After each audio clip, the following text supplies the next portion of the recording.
It is not possible. They will have to kill the people of Kalou. The people of Kalou have said the winner of this election must be announced. They'll either have to announce the winner, who is the DCP candidate, or cancel the election altogether. Then we can repeat it again, if that is what we want. And the result will be the same. It will even be worse. They don't even have 5%. And I knew they would not even have 5%. They were just eating Ruto's money.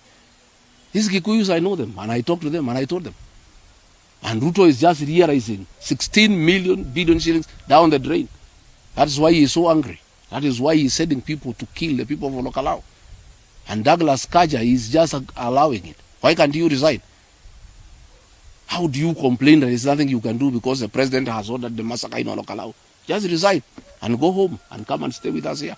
After the DCP candidate Sami Kamau Dagi has won the Olkalau by-elections, now the DCP party leader Rigathi Gachagua has spoken, and he has a message to the Douglas Kanja, who is the Inspector General, and also the Waziri wa Usalama wa Ndani, that is the Interior Minister, that is Kipchumba Murkomen, and also has a message to the President of the Republic of Kenya about the Olkalau by-election that was held today, and also how the goons have attacked people and how the winner should be announced. Let's listen to Rigathi Gachagua.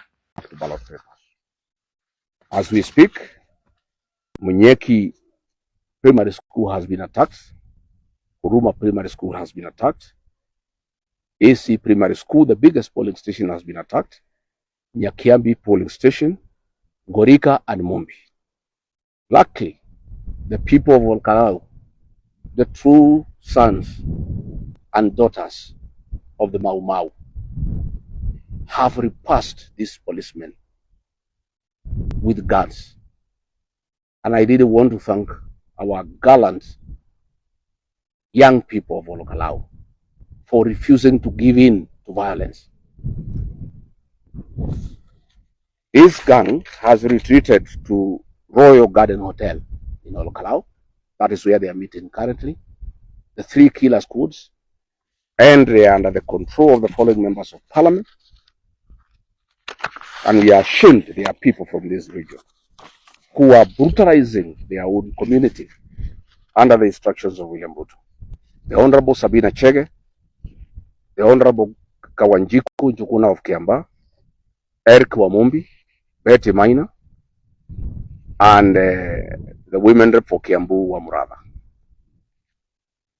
The MP for Nakuru East, Honorable Gekaria, has been organizing goons, and all the goons that are in Olkalau have come from Nakuru, and they are using Molin luxury shuttle. I want to apologize. I alone, when I spoke to a media station, I said it's Molo Line. I want to give an unreserved apology to Molo Line because they are not the ones. It's Molin luxury shuttle. This is the team of public transport that has given out their vehicles to take goons to Olkalau to kill the people of Olkalau. This is unacceptable and they will be punished. I am announcing to the people of Mount Kenya region that Molin luxury shuttle must be boycotted forthwith, and they will get no customers in this region for agreeing to ferry goons to go and kill Kikuyus in Olkalau. And I want to ask everybody in all 11 counties, forthwith, Molin luxury shuttle must be boycotted and should not get a single passenger anywhere because of what they are doing. I want to ask these members of parliament from this region who are being used by William Ruto to injure their own kinsmen, to beat up their own people, to overturn the will of the people, that they are traitors and they are an embarrassment to the community. Charles Karondo, Dennis Itumbi, Eric Wamumbi, Betty Maina, David Gekaria, Sabina Chege, Wamuraba, Kawanjiku. You are an embarrassment to our community. How can William Ruto fool you to organize violence against your own people. I have been told now they are regrouping. They are planning to storm all the polling stations. And I'm surprised that EFOCON and IBC has said nothing, even after polling stations have been attacked by hooded police.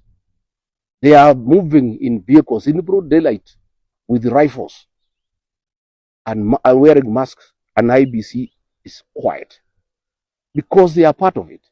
IBC and William Ruto are part and parcel. And it is now clear that we shall not have a peaceful general election. I think Olokalawa is address rehearsal by William Ruto on how he can use rogue police to subvert the will of the people. I want to tell IBC, from what has happened, we'll be mobilizing the people of Kenya to call for your disbandment. You are an embarrassment to the people of Kenya. This election was very peaceful until you connived with William Ruto to cause violence.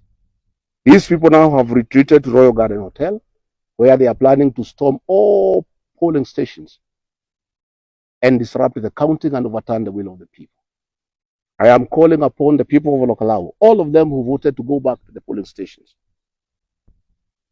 and fortify and barricade our polling stations and make sure that the will of the people is not subverted.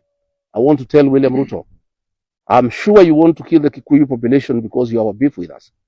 You must start today with Olokalawa. For you to steal this election, you must kill the people of Olokalawa. And that is, if that is what you have decided, to kill the people of Olokalawa, please go ahead. And I'm asking everybody from Olokalawa, all our young men, women, old men, to go back to the polling stations and fortify them and stop these police goons from subverting the will of the people. We cannot allow William Ruto to subvert the will of the people, to successfully conduct a pilot on how he shall force the people of Kenya to elect him as president next year. IG Douglas Kanja, much I sympathize with you. You are an embarrassment to our people here, not just in Nyeri, but the mountain. This afternoon, Douglas Kanja is my neighbor here. I called a common friend and asked him to call Douglas Kanja and put him on speakerphone and pose to him two questions. Why is he allowing William Ruto to use him to kill and maim his kinsmen from the mountain? I asked him to ask him, why has he surrendered the command of the National Police Service to Kipchumba Murkomen and his tribesmen? Because these are Ruto and his tribesmen who have declared war on the Kikuyu people. And Kanja told that person, and I heard clearly, that he has no control of the National Police Service, and what is happening in Olokalawa has the direct authority of William Ruto, and there's nothing we can do. He was crying, saying how sad he is, saying that his work has been taken over by Kipchumba Murkomen, and he is even contemplating resignation ahead of his impending. It is therefore confirmed that this massacre that is going on in Olokalawa has been authorized by William Ruto himself. And we want to ask you, William Ruto, these people of Olokalawa, the people of Nyandaro, the people of this region voted for you to a man to become president. Why have you declared war on them?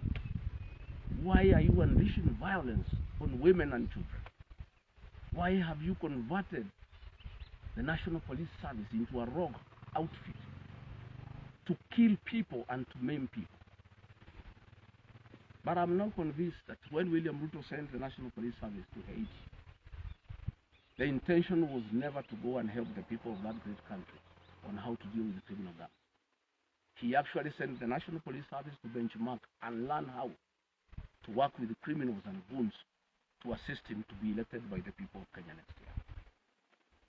I want to say now I'm convinced than ever before that we shall not have a peaceful election, that we shall have anarchy and civil war. If what William Ruto is doing in Olokalawa today is what will happen next year, there will be civil war in this country. We have seen it. You, the media, the Nation newspaper, the NTV, the journalists who are beaten up, and their equipment confiscated, so that they don't record the mayhem that is happening in Olokalawa. So Kenyans must know now, they must be prepared that we are going to have a big problem next year. We have a compromised IBC working at the William Ruto. We have a president who has gone wrong, who is determined to force his way back to power, using whatever method, including killing people and maiming people. And Kalou is a pilot of what will happen next year. The DCP candidate is leading with 90%. And the people of Kalou must make sure these results are announced today. And we are asking all members of the public in Kalou to move quickly from now and occupy and surround the polling stations and withstand the assault that is being planned by William Ruto to overturn the will of the people.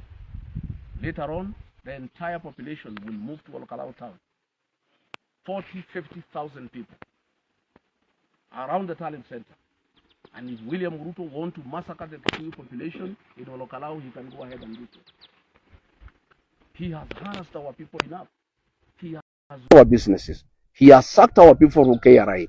He has sacked our people from the army. He has sacked our people from the civil service. He has sacked our churches. He has made sure our pending bills are not paid. He has attacked us in churches.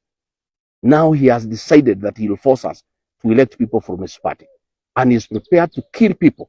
He is prepared to unleash violence on the Kikuyu population because of his hatred for this community. What has happened today is an eye-opener to my people. Please wake up and know now that William Ruto means very bad thing for our community. And all those of you who work with him, you are traitors of our community. You are shameless. Nobody can believe that Kikuyu's member of parliament can join William Ruto to kill their own kinsmen because of an election. And all of them will be voted out, I can assure you. No member of parliament or senate working with William Ruto to unleash violence on our people will be re-elected. And Moses Kuria, shame on you. You are organizing gangs and goons to attack our people in Kalou. For the longest, you have been organizing goons to attack businesses belonging to the Kikuyu nation. Our people have really suffered under your hands. How much money do you Kikuyu traitors need from William Ruto to betray your people and turn against them and brutalize them and maim them and use guns? So I'm told tear gas is being assembled so that when they go to the polling stations and they fight our people, they can use tear gas on them. I want to urge our people not to run away. Carry a bottle of water and Colgate to deal with the effects of tear gas. The people of Kalou, the people of Nyandarua, are the true sons and daughters of the Mau Mau. They cannot be intimidated today. They must put up a fight, and a strong one. It is unfortunate that the men we gave our vote, whom we trusted with our vote, has turned against us. And he is unable to accept that we have a democratic right to choose whoever we want. He wants to force us to choose his candidate, and it will not happen. I'm told they want to try to overturn the results, and if they can't, they cause chaos so that the election is cancelled, and then they have another opportunity to repeat the election once more. Even if the election is repeated 10 times, the results will be the same. They have spent 14 billion shillings in projects in Kalou. People have said no. They have spent 1.2 billion bribing voters. People have said no. That is the Kikuyu nation for you, Mr. William Ruto. You don't know the Kikuyu. You are touching a very raw nerve. You have now radicalized the Kikuyu nation beyond limit. And you face the consequences of a radicalized Kikuyu nation. And I'll be calling upon this community to boycott all your public meetings forthwith, because you have declared war on the community. We cannot allow you to persecute this